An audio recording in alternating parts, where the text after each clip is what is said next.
It was one of the most divisive and devastating wars in modern history. A conflict that began as a fight for independence but became a global battle between two superpowers. It left millions dead, tore nations apart, and changed the way the world viewed war forever. This is the story of the Vietnam War, how it started, how it was fought, and why its shadow still hangs over history today. Long before the first American soldier set foot in Vietnam, the country had already been at war. In the 1800s, Vietnam was part of French Indochina, ruled under colonial power.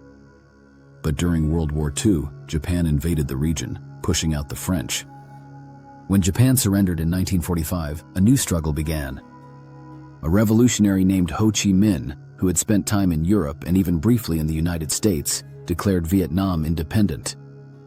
He quoted directly from the American Declaration of Independence, "All men are created equal." But Ho's new government was communist, and that made the West nervous. France, desperate to regain control, returned to fight. Ho Chi Minh and his Viet Minh guerrilla fighters resisted. For 8 long years, France fought in the jungles of Vietnam until 1954, when everything changed at the Battle of Dien Bien Phu. French forces were surrounded and defeated in one of the greatest upsets in military history. After that, world leaders met in Geneva to decide Vietnam's future.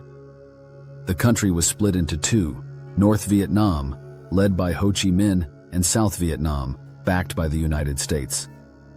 The division was meant to be temporary, but the Cold War had begun, and Vietnam was about to become its bloodiest battlefield. The United States saw Vietnam as a crucial front in its fight against communism. Leaders in Washington believed in the domino theory, that if one country fell to communism, others would soon follow. At first, America only sent advisors and equipment to help the South. But by the early 1960s, things were falling apart. The South Vietnamese government was corrupt, unpopular, and unstable. The Viet Cong, communist fighters supported by the North, were growing stronger. President John F. Kennedy sent Green Berets to train South Vietnamese troops, but after his assassination in 1963, his successor Lyndon B. Johnson made a fateful decision. In August 1964, U.S. ships were attacked, or believed to be attacked, in the Gulf of Tonkin. Johnson used the event to push through the Gulf of Tonkin resolution, giving him full authority to wage war without officially declaring it. By 1965, American combat troops landed in Vietnam. The war had begun. Vietnam was unlike anything the U.S. military had faced before. The jungles were dense, humid, and alive with danger. The Viet Cong were everywhere and nowhere. They used tunnels, ambushes, and booby traps, striking quickly and disappearing into the shadows. The United States had the most powerful weapons in the world: bombers, tanks, helicopters, and napalm. But they couldn't find the enemy. Villages could be friendly by day and hostile by night. The line between soldier and civilian blurred completely. The Viet Cong used vast tunnel networks stretching 4 miles underground, hiding weapons, hospitals, and fighters. American soldiers called them tunnel rats. They crawled inside with only a pistol and a flashlight, fighting in darkness, face to face with death. Helicopters became the lifeblood of the war, flying troops in and carrying the wounded out. The jungle echoed with the constant sound of rotor blades and gunfire. But even with overwhelming firepower, progress was slow and costly. Every hill taken was soon abandoned. Every victory felt hollow. By 1967, there were over 500,000 American troops in Vietnam. Operation Rolling Thunder, a massive bombing campaign, dropped millions of tons of explosives on the North. Cities were destroyed, supply lines bombed, and forests burned. But it didn't break the enemy's spirit. The North was determined to outlast the Americans no matter the cost. Then in early 1968 came the turning point, the Tet Offensive. During the Vietnamese New Year celebrations, the North launched a massive surprise attack across South Vietnam. Over 100 cities and military bases were hit, including the capital, Saigon.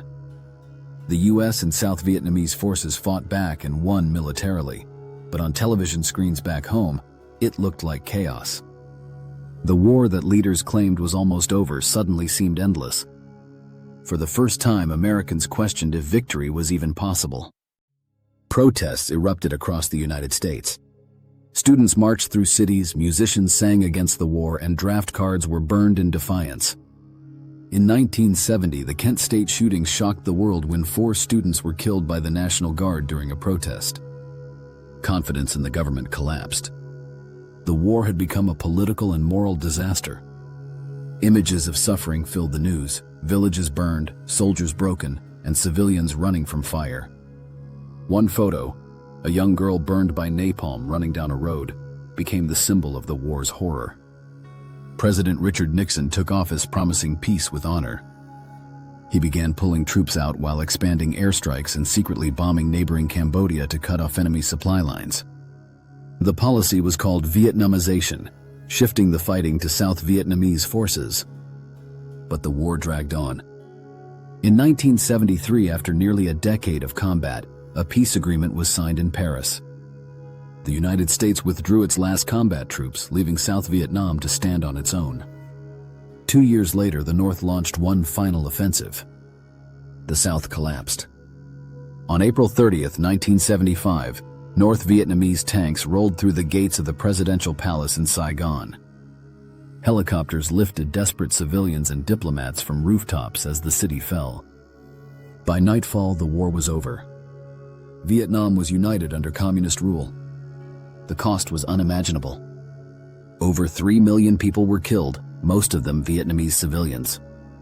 58,000 American soldiers never came home. Tens of thousands more returned wounded, in body and in mind. The jungles were scarred by napalm and Agent Orange, a chemical that caused cancer and birth defects for generations. The United States was left divided. The Vietnam War shattered trust in the government, scarred a generation, and changed the way America saw itself. For Vietnam, it was both a victory and a tragedy. The country was united, but at an enormous cost. Over time, Vietnam rebuilt. Today, it's a nation of peace, trade, and growth, even welcoming tourists from the countries it once fought. But the ghosts of war remain. The Vietnam War changed everything: the way wars were fought, the way they were seen, and the way truth was told. It exposed the limits of power and the strength of human endurance. It was a war born from fear and politics, fought with courage and pain on both sides. And though it ended in 1975, its lessons echo through every war that followed. This was the Vietnam War, a war that divided the world, broke nations, and proved that even in victory or defeat, no one truly wins.